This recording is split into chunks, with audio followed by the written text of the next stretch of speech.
Is cyber insurance and cyber protection being overlooked by businesses? Well, according to a couple surveys, it is. This comes from Property and Casualty 360, which is an industry risk management trade publication. And it says that small businesses are underestimating cyber threats. Let's take a look at what that means for you as a business or even as a consumer. And leave your comments below what you think about this subject. Many small businesses are not addressing the threat they face from hackers. In fact, only 8% of businesses with fewer than 50 employees have a dedicated budget for cybersecurity. Many of those small businesses lump cybersecurity into IT, and they have no cybersecurity budget at all. Even slightly larger companies with 50 to 249 employees, only 14% have a budget. So what does that mean? First, is it reasonable? Maybe there are no risks. Maybe there's nothing to worry about. Maybe if you have a company between 0 and 250 employees, you don't have to worry about cyber attacks or hacking. Probably not true, but maybe that's what the companies are thinking. Not going to happen to me. Well, in reality, these cyber hackers, you have to look at almost like a competitor.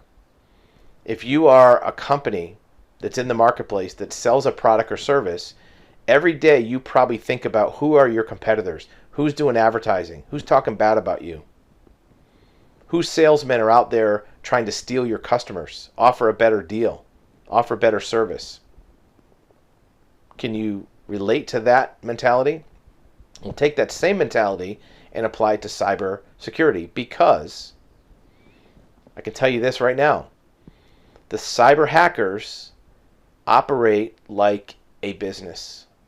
They are out there with organized management, sales departments, bonuses, payroll, hierarchy, even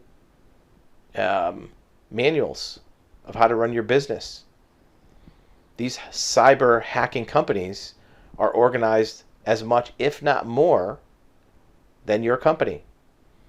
They have departments that track KPIs, how many hacks are they trying, which ones are working, what has the highest closing ratio, what has the best return on investment, who can they recruit to become a better company, do business development. They're out there. They have these very structured organizations that are looking to get you. They're looking to hurt you. And how do they do it? Well, they find a way into your system. They lock down your data. They send you a ransom demand. If you pay us $50,000, we'll unlock your payroll, we'll unlock your accounts receivable, whatever customer data you have.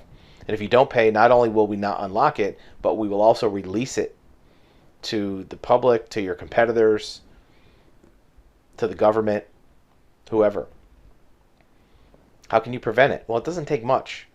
Companies that have 0 in their budget for this, they're missing out on a big opportunity. Nobody wants to spend money in a company. Nobody wants to have more expense. If you're a business owner, you're looking to cut expenses every day. I get it. You want to reduce your budget, the side on the profit and loss statement. You want to reduce the expense side. But allocating money for cybersecurity is actually not an expense. You will make money from it. If you put in $2,000 a month into cybersecurity, you will get a reward for more than that coming out the other side. Let me tell you what I mean. Most of the things that you do for cyber liability insurance, cyber liability protection, will actually have rewards for you in your business development. You'll make more money in your company. You'll have more sales. You'll have less expense by putting in place these policies. One of the policies could simply be backing up everything. And I mean everything. Not just your customer information, your sales information, but your apps, all your platforms, all your software, and having 2 versions of backup, not just one. One you want to have on site on a server that's disconnected from your internet. Because if it's connected to the internet or your network, you defeat the purpose of a backup. Because the hacker is going to get in and lock down everything inside your network. So have a separate server sitting in a corner somewhere that once a day, once a week, whatever frequency you want to do it, you take all the data, all the records off your entire system and put it on that system. Maybe the way you do it is you connect it while you're backing it up and then disconnect it. A better way to do it would be to physically use media. Save everything to a magnetic data or physical data or an external hard drive, and then connect that hard drive to your backup system. That's one backup. The other backup is the cloud, and have that be separated from your server at all times other than when you're uploading data. So if a hacker gets into your system and locks down, erases, deletes, encrypts your entire network, you have two places where that didn't happen. One in the cloud, one on a separate server. Look at a NAS, network appliance server, where you can put hard drives in a device that can store terabytes of data. And you want to put your files, your software, your platforms all on there. How is that going to make you money? Well, here's the thing. How many times, even without being hacked, have you had a problem with your system and you have to call IT guy to fix it? This will reduce that expense. In addition, the process of doing this will certainly reveal things about your company, your business, your sales process that you can improve. By saving this data and restoring it and playing around with it, you will find things in your sales system that can be made better with efficiency. And that in itself will either reduce expense or increase sales. Third way it'll give you a profit center from this is on your insurance.